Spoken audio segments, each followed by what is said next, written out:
আমার আল্লাহ রাগ না করিয়া বলে মাগরিবে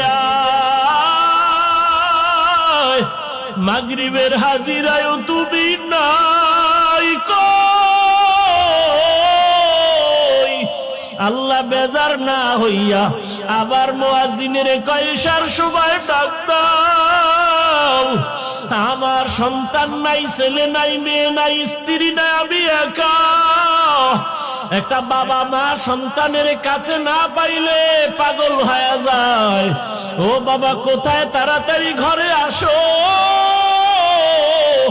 আমি মা ঘুমাই না, তুমি না আসলে ঘুম হবে না।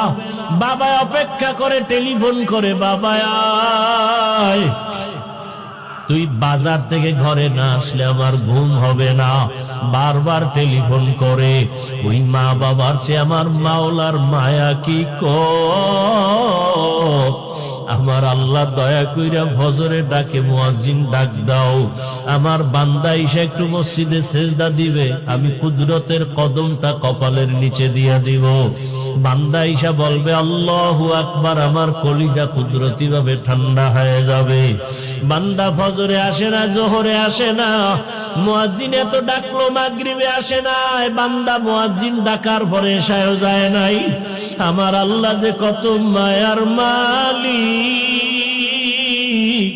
আমার আল্লাহ বলে এখন আর মুয়াজ্জিনের দিয়া ডাক দেওয়া হবে না, এখন আমি আল্লাহ নিজেই রেডি। আমি নিজেই ডাকার জন্য প্রথম আসমানে আসতেছি। বান্দা কোথায় যাবি, আমার দরজা ছাড়া কোথায় পালাবি। আমার দরজা ছাড়া দয়ার আর দরওয়াজা নাই। আরে আমার রহমতের দরজা ছাড়া বাকি দেখি যেদিকেই যাবি সেদিকেই জাহান্নামের আগুন। আয় বান্দা, আমার রহমতের দরজায় ফিরে আয়, আমার দয়ার দরজায় ফিরে আয়।